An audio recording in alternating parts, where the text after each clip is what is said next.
नमस्कार बच्चों, आज हम शुरू करने वाले हैं 5.2 एक्सरसाइज समांतर श्रेणी की। 5.1 हम पहले हल कर चुके हैं, तो आज हम 5.2 में जो प्रश्न करेंगे उनके लिए यही सूत्र है, पद ज्ञात करने का सूत्र। यानी आपको कोई भी nवां पद दे रखा हो, यानी किसी भी पद को ज्ञात करना हो, तो उसके लिए क्या है कि आपको AP दी जाती है, समांतर श्रेणी दी जाती है, तो उसका nवां पद ज्ञात करने का यही एक सूत्र है जिस पर आधारित सवाल आज हम हल करेंगे। और 5.2 पूरी एक्सरसाइज में यही एक सूत्र काम आता है। तो हम चलते हैं पहले प्रश्न पर। तो पहला प्रश्न हमारा जो है उसका पहला भाग, तो पहले प्रश्न का पहला भाग हमारा है कि हमें एक AP दे रखी है। AP है आपके पास 2, 7, 12 और इस प्रकार से आगे, और आपको इसका जो है वो 10वां पद ज्ञात करना है। ठीक है, कौन सा पद ज्ञात करना है? 10वां पद ज्ञात करना है। इसका 10वां पद ज्ञात करना है। तो बच्चों, सबसे पहले आप क्या किया करें, जब भी आप कोई प्रश्न करें तो आपको सूत्र में जो चीजें चाहिए होती है, तो इसमें कुल 4 चीजें होती है। देखो, एक पद होता है, एक प्रथम पद होता है, एक पद संख्या होती है और एक सारवंतर होता है। तो आप एक एक करके इन चीज़ों को नोट कर लें और उसके बाद हल करें। तो हम सबसे पहले देखते हैं कि हमारे पास प्रथम पद क्या है। तो बच्चों, प्रथम पद आपके पास जो है वो आप जानते हैं कि प्रथम पद A होता है। तो प्रथम पद हमारे पास है 2, यानी पहला पद 2 है। फिर देखते हैं सारवंतर। तो सारवंतर हम पहले के प्रश्नों में ज्ञात कर चुके हैं। तो सारवंतर D जो है वो होता है दूसरा पद माइनस पहला पद। ठीक है बच्चों, तो दूसरा पद हमारे पास यहाँ है 7 और पहला पद हमारे पास है 2, तो हमारा सारवंतर आ गया 5। अब हमें जो पद संख्या दे रखी है कि आपको कौन सा पद ज्ञात करना है, तो पद संख्या होती है n। पद संख्या हमारे पास क्या होती है? n होती है बच्चों। तो n जो हमें दे रखा है 10 और हमें पद ज्ञात करना है। ठीक है, यानी हमें nवां पद ज्ञात करना है, 10वां पद ज्ञात करना है। तो हम क्या करेंगे, यही सूत्र लगाएंगे। तो पद ज्ञात करने का सूत्र होता है बच्चों an बराबर a plus n-1 into d। तो बच्चों, आपके पास a जो है वो 2 है, प्लस n हमारे पास जो है वो 10 माइनस 1 इंटू डी आपके पास 5 है। तो बहुत आसान है इसको हल करना। तो आप देखेंगे पहले हम ब्रैकेट के अंदर हल करेंगे। तो 10 में से 1 गया 9, इसको गुणा कर देंगे 5 से, तो ये आएगा आपके पास 2 प्लस 9 पंजे 45। तो इसको सरल करने में गलती नहीं करेंगे, पहले आप जोड़ नहीं करेंगे। आपको पता है कि बोर्डमास फॉर्मूले के अनुसार पहले गुणा होगा और फिर जोड़ होगा। तो ये आपका आ गया 47। तो इस प्रकार से बहुत आसानी से आप इसको हल कर सकते हैं। फिर हम चलते हैं इसके दूसरे पार्ट पर। तो मैं आपको 2 पार्ट इसके कराने वाला हूँ और तीसरा पार्ट जो बिल्कुल आसान से वो आप खुद हल करेंगे। तो दूसरे पार्ट में हमें जो AP दे रखी है वो है आपकी √2 और फिर 3√2 और 5√2। ठीक है, तो ये आपको इसका जो है कौन सा पद ज्ञात करना है, इसका आपको 18वां पद ज्ञात करना है। यानी कौन सा पद ज्ञात करना है? 18वां पद हमें ज्ञात करना है। तो पहले हम उसी प्रकार से हल करेंगे, प्रथम पद लेंगे। तो प्रथम पद हमारे पास A जो है वो है √2, सबसे पहला पद √2 है। फिर हम आते हैं सारवंतर पर। तो सारवंतर आप जानते हैं कि क्या होता है, D होता है, वो होता है A2 माइनस A1, यानी दूसरा पद माइनस पहला पद। तो देखो, दूसरा पद हमारे पास यहाँ ये रहा 3√2 माइनस में पहला पद हमारे पास है √2। ठीक है, तो इसको थोड़ा हल करें। तो आप क्या करें, यहाँ पर जब भी ऐसे रूट वाले प्रश्न आते हैं तो आप क्या किया करें, यहाँ पर रूट कॉमन ले लें तो √2 को कॉमन लेंगे तो बच्चों पीछे हमारे पास यहाँ बचेगा 3, और √2 में से √2 कॉमन लेंगे यानी √2 में √2 का भाग देंगे तो 1 बचेगा। ठीक है, तो अब इसको हल किया हमने तो देखो 3 में से 1 गया 2, तो देखो कितनी आसानी से 2√2 आ गया। तो ऐसे आप हल करना सीखें इसको। और हमें जो पद संख्या दे रखी है वो हमारे पास है 18, तो बच्चों n हो गया हमारे पास 18। और चूंकि हमें पद ज्ञात करना है तो हम an वाला सूत्र लगाएंगे, तो वो होता है a + n-1 × d। ठीक है, तो यहाँ पर हमारे पास जो a है वो हमारा पहला पद जो हमारा है वो है √2 प्लस n हमारे पास है 18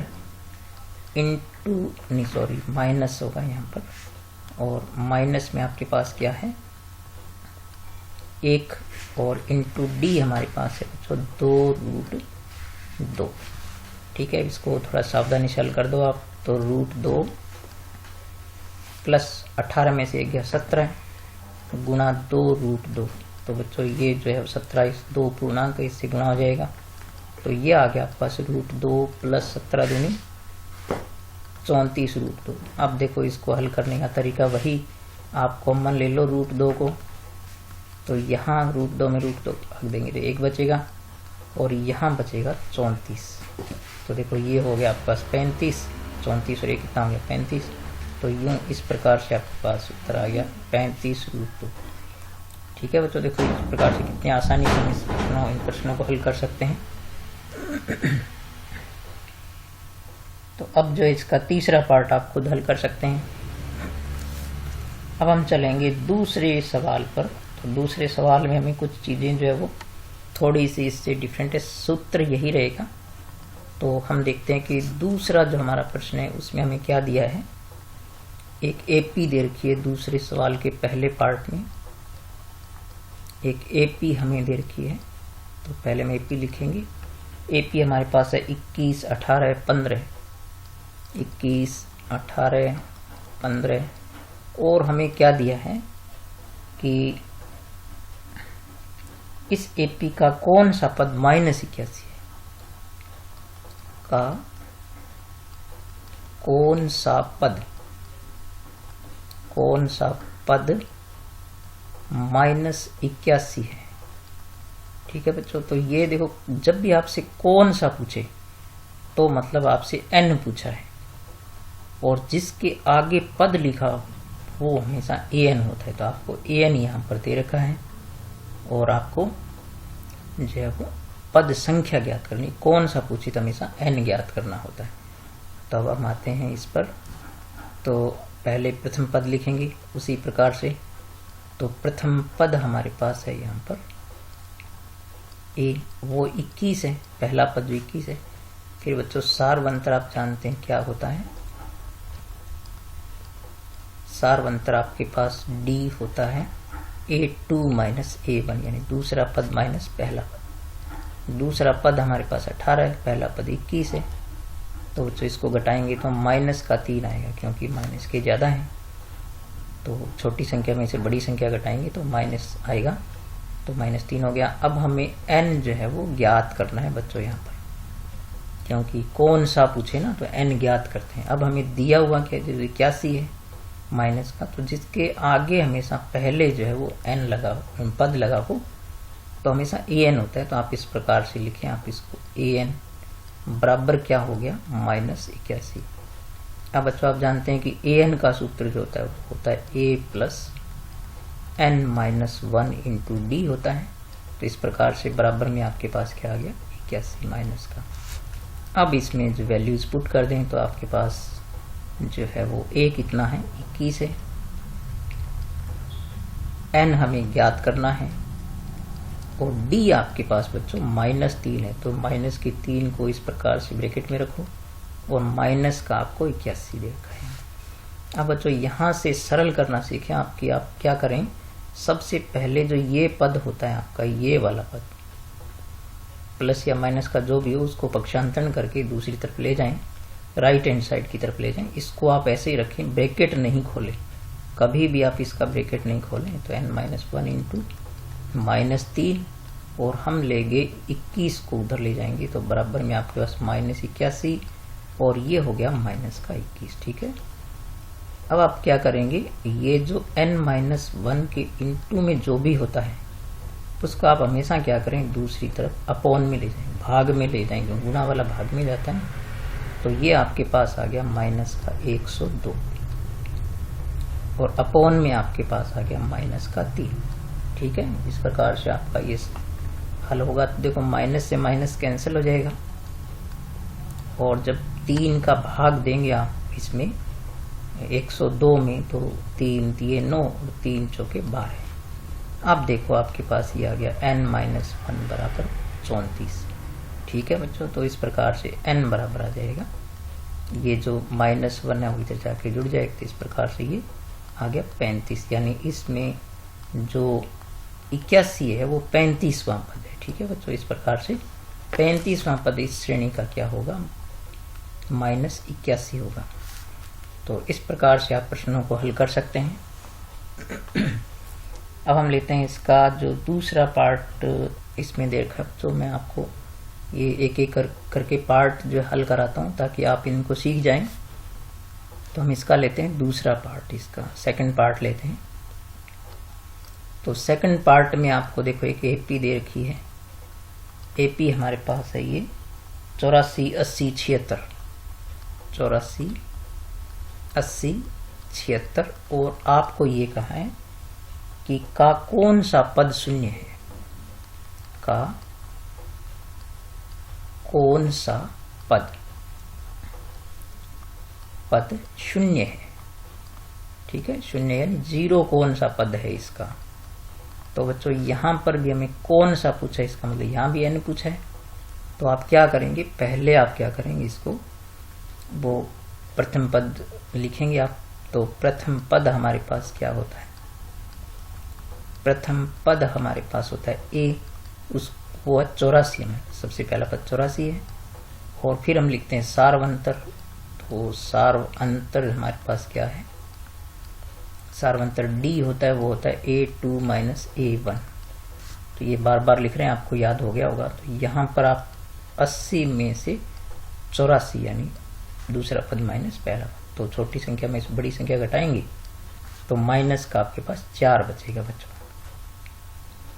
n हमें ज्ञात करना है, हमें कौन सा पूछा है, तो इसका मतलब n ज्ञात करना है। और हमें जो पद दे रखा है पद शून्य है, तो पद लिखा है तो पद होता है बच्चों an, और क्या दे रखा है पद आपको, शून्य दे रखा है, 0 दे रखा है। तो अब हम an वाला सूत्र अप्लाई करते हैं यहाँ पर। तो a + n-1 इंटू डी बराबर आपके पास क्या हो गया, 0। a का मान हम रखेंगे तो आपके पास है 84 प्लस n हमें ज्ञात करना है, और हमारे पास जो d है वो बच्चों -4 है, तो हम इसको क्या करेंगे, ब्रैकेट में रखेंगे बराबर 0। तो मैंने आपको बताया था कि आप पहले इस पद को पक्षांतरण करके राइट हैंड साइड की तरफ लेकर जाएंगे और इसको एज इट इज लिखेंगे। तो n-1 इंटू -4 ब्रैकेट में रखेंगे इसको, और ये 0 है यहाँ पर, तो ये ले जाएंगे तो माइनस का हो जाएगा 84। तो कुछ नहीं होता, 0 है, अब ये चला गया इधर, तो 0 नहीं लिखेंगे। अब आपको पता है कि n-1 इसके गुणा वाला वो दूसरी तरफ कहाँ जाएगा, भाग में जाएगा आपके पास, तो माइनस का हो गया 4। तो इस प्रकार से आप देखें कि इसको भाग देंगे, माइनस माइनस कैंसिल हो जाएगा, तो यह 21। तो इस प्रकार से n-1 बराबर हो गया 21। तो n बराबर हो गया 21 और ये एक जो है उधर जाकर के प्लस हो जाएगा, तो ये हो गया आपके पास 22। तो इस प्रकार से इस श्रेणी का 22वां पद जो है वो 0 होगा बच्चों, 22वां पद इसका क्या होगा, 0 होगा। तो इस प्रकार से हमने ये दोनों प्रश्न हल कर दिए। तो आप इनको 2-3 बार देखेंगे और सरल करने में थोड़ी सी सावधानी बरतेंगे कि आप यहाँ से जो है ब्रैकेट नहीं खोलेंगे और इसको पक्षांतरण करेंगे। ये विधि आपको याद हो जाएगी, तो कोई मुश्किल प्रश्न नहीं है ये। और फिर हम चलते हैं इसके थर्ड पार्ट पर। तो थर्ड पार्ट जो इसका, मैं थर्ड और फोर्थ में से आपको थर्ड करा रहा हूँ, तो आप जो है वो फोर्थ पार्ट खुद ट्राई करना। तो थर्ड पार्ट आपको क्या कह रहा है, थर्ड पार्ट में आपको एक एपी दी है और ये कहा है कि क्या समांतर श्रेणी 5, 11, 17 और 23, यानी आपको दे रखा है कि एक एपी दे रखिए 5, 11, 17 और 23 का कोई पद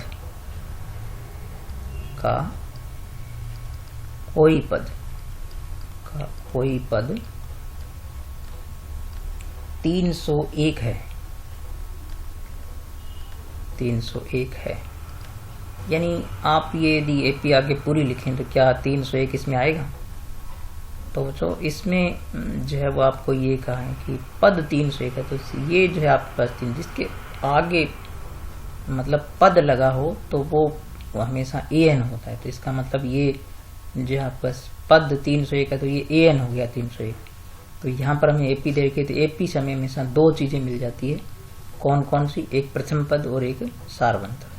तो बच्चों प्रथम पद हमारे पास यहाँ हो गया, प्रथम पद को हम ए से लिखते हैं, वो हो गया 5। और सारवंतर जो है आपका अंतर जो है आपका डी होता है, वो डी जो है A2 माइनस A1 होता है, बार बार हम लिख चुके हैं। तो ये आपका पास जो है वो 11 दूसरा पद है और 5 जो है पहला पद, ये हो गया आपका 6। ठीक है, डी आ गया। अब आपसे पूछा है कि कोई पद, यानी इसकी पद संख्या पूछिए कि कौन सा पद जो है वो 301 है या है कि नहीं है। तो आपको जो है यहाँ पर an दे रखा है, यानी n ही पूछा है आपसे, तो n ही हम याद करेंगे, यानी कौन सा पद 301 है। एक प्रकार से यही प्रश्न है। तो an हमें जो है वो क्या दे रखा है? 301 दे रखा है। हम n का मान याद करेंगे तो an जब सूत्र क्या होता है आपके पास? a plus n minus 1 into D होता है बच्चों, वो बराबर 301। तो यहाँ आप देखेंगे a हमारे पास है 5 और प्लस n हमें पूछा है इंटू डी हमारे पास है 6 और बराबर में 301। अब उसी प्रकार से हल करें। अब उसको इस 5 को पहले उधर ले जाएंगे तो n माइनस 1 इंटू 6 बराबर 301 माइनस का 5, क्योंकि हम इसको राइट हैंड साइड की तरफ ले जाएंगे तो ये माइनस हो जाएगा। अब हमें पता है कि ये गुणा वाला जो होता है वो भाग में जाता है, तो यहाँ इसमें से हम घटाते हैं तो ये 296 आएगा बच्चों। और 296 में 5 का आप देंगे, 6 का भाग देंगे आप यहाँ पर, तो हम देखते हैं कि इसका जब भाग देते हैं तो 6 चौके 24 आ गया और बच गया हमारे पास 5। ठीक है, 6 चौके 5 बच गया और फिर 56, तो 9 छिके 54। तो इस प्रकार से हमारे पास यहाँ 49 से 2/6 आ रहा है। तो इस प्रकार से कोई भी पद जो होता है वो कभी ऐसे भिन्न संख्या में नहीं हो सकता, यानी पद संख्या पूर्ण होती है। तो आप देख सकते हैं कि इसमें n का मान पूर्ण संख्या में नहीं आता है, क्योंकि इसमें n अपने जोड़ेंगे, n एक इधर जोड़ेंगे तो ये 49 से 2/6 प्लस 1 हो जाएगा। तो जोड़ने पर भी ये जो एक पूर्णांक संख्या नहीं आएगी, यानी पूर्ण संख्या नहीं है, पूर्ण संख्या नहीं है।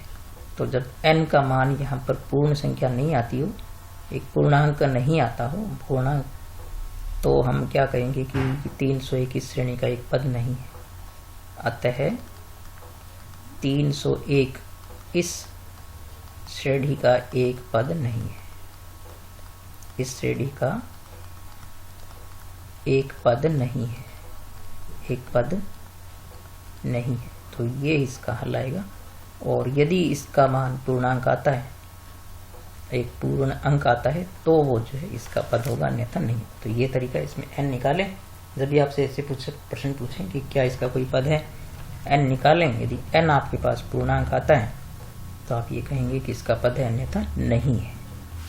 तो इसका फोर्थ पार्ट जो है मैं आपके लिए छोड़ रहा हूँ, आप हल करके देखें उसको।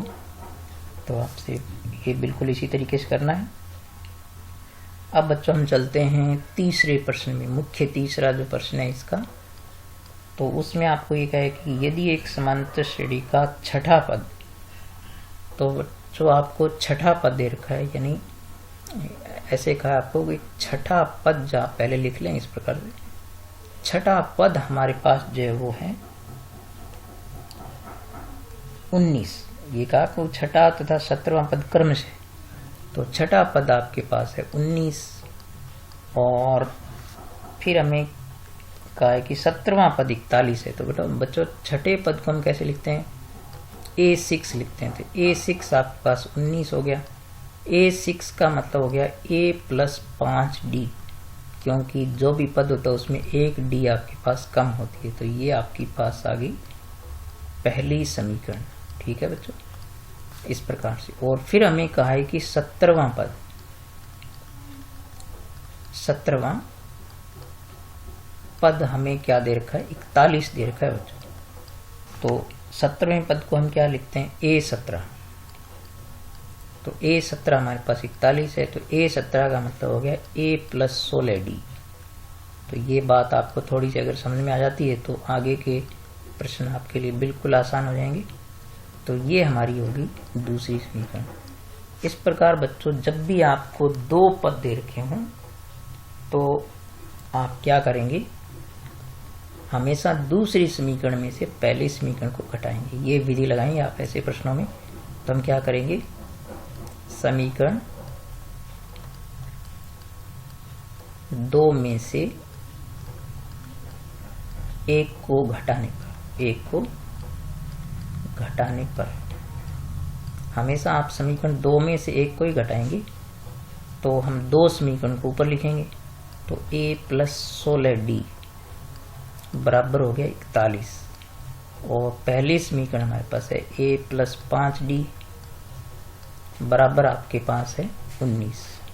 ठीक है, घटाएंगे तो बच्चों इसमें क्या करेंगे आप, नीचे वाले समीकरण के सारे चिन्ह बदल देंगे आप ऐसे। तो अब आप देखेंगे कि आपके पास क्या बचेगा। देखो A से A आपका ± कैंसिल हो जाएगा और 16 में से 5 गए तो आपके पास बचेंगे 11D और 41 में से 19 गए तो आपके पास बचेंगे 22। ठीक है बच्चों, तो इस प्रकार से D हमारे पास आ गया 22/11। तो वो हो गया आपके पास 2। तो देखो इस प्रकार से D आपके पास कितना आ गया, 2 आ गया।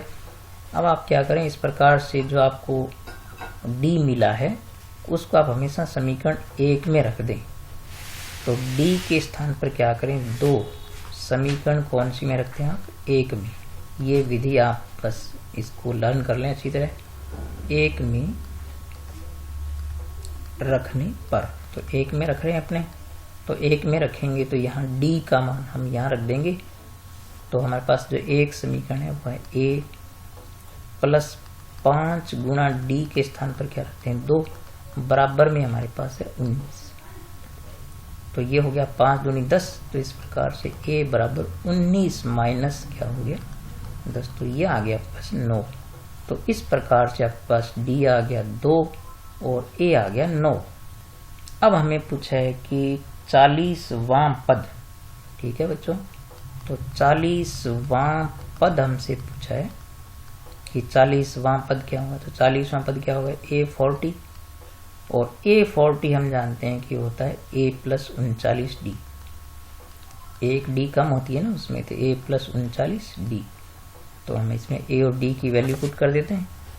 तो हमारे पास जो है ये इसकी वैल्यू क्या हो जाएगी। तो इस प्रकार से A40 आपका जो है वो क्या होगा, A हम रखेंगे 9 + 39 गुणा D हमारे पास है 2।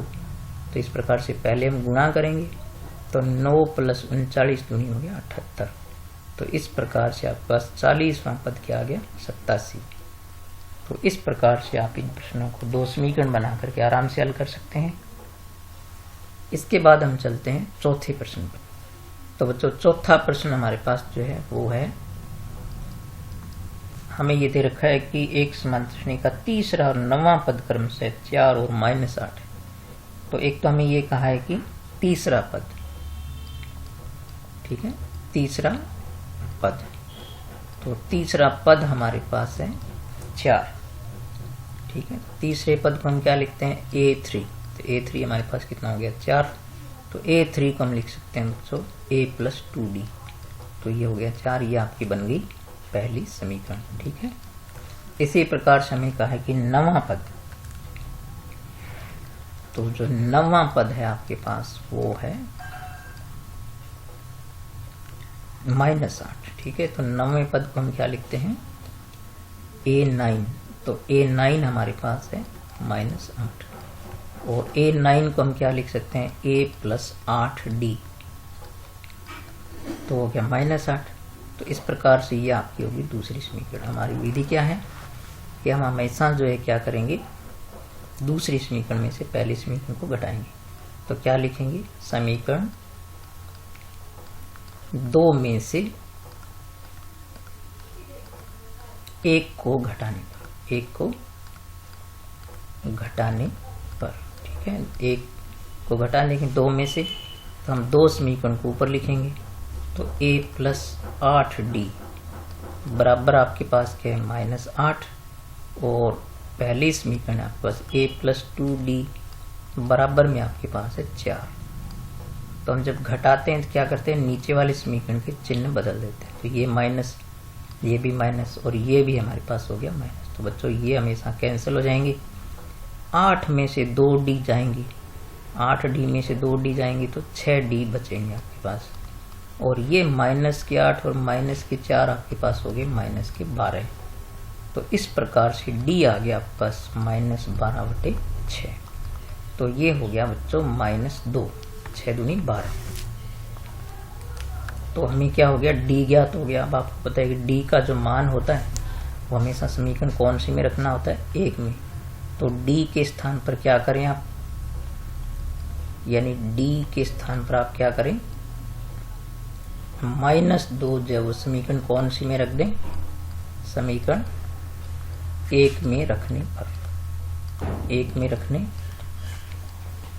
तो 1 में रखेंगे आप, तो 1 हमारे पास है A प्लस 2D, तो A प्लस 2 गुना D क्या आपके पास -2, और बराबर में आपके पास है 4। ठीक है बच्चों, तो अब हम 2 दूनी 4 करेंगे तो ये माइनस का हो जाएगा, और उसको जब हम पक्षांतरण करेंगे तो प्लस का 4 हो गया। इधर से ले जाएंगे उसको उधर। तो इस प्रकार से A आ गया आपके पास 8, और D आपके पास क्या आया था, ये आया था -2। तो A और D प्राप्त हो गया। अब बच्चा हमसे पूछा है कि इसका कौन सा पद शून्य होगा, कौन सा पद जो है वो आपके पास क्या है, शून्य है। तो कौन सा पद पूछे तो बच्चों n पूछते हैं हमेशा ही। तो कौन सा पद शून्य है, यानी an बराबर क्या है, बस 0 है। तो an वाला सूत्र लगा दें आप, a plus n-1 into D बराबर क्या ले लो, 0। a आपके पास है 8 प्लस n आपको ज्ञात करना है, और D आपके पास है -2। इसको ब्रैकेट में रखेंगे क्योंकि ये माइनस में है। अब आपको बताया था कि पहले आप उसको पक्षांतरण करके ले जाएं, तो n-1 इंटू -2 बराबर हो जाएगा -8। अब ये गुणा वाला भाग में जाएगा, तो n-1 बराबर हो गया -8/-2। माइनस माइनस कैंसिल हो गया, और 4 दूनी 8, 4 आ गया। तो इस प्रकार से n बराबर आपके पास हो गया 4, और ये 1 जो है उधर जाके जुड़ जाएगा, तो ये आ गया 5। तो इस प्रकार बच्चों इस श्रेणी का जो है वो 5वां पद क्या होगा, शून्य होगा। अतः आप लिखेंगे, अतः 5वां पद क्या होगा बच्चों, शून्य है। ठीक है, क्योंकि पदों की संख्या कितनी आई, 5 आई। तो ये 5वां पद आपके पास क्या हो गया, शून्य हो गया। तो इस प्रकार से हमने आज 1 से 4 तक प्रश्न हल कर लिए हैं। आप इसके उदाहरण हल करके देखें, और उसमें से भी कोई अगर प्रश्न आपको मुश्किल लगता है तो आप कमेंट बॉक्स में लिखें, और बाकी के प्रश्न हम कल हल करेंगे। तो आप इनको 1-2 बार देखेंगे तो आपको बिल्कुल समझ में आएंगे। ठीक है बच्चों, मिलेंगे अगले वीडियो में।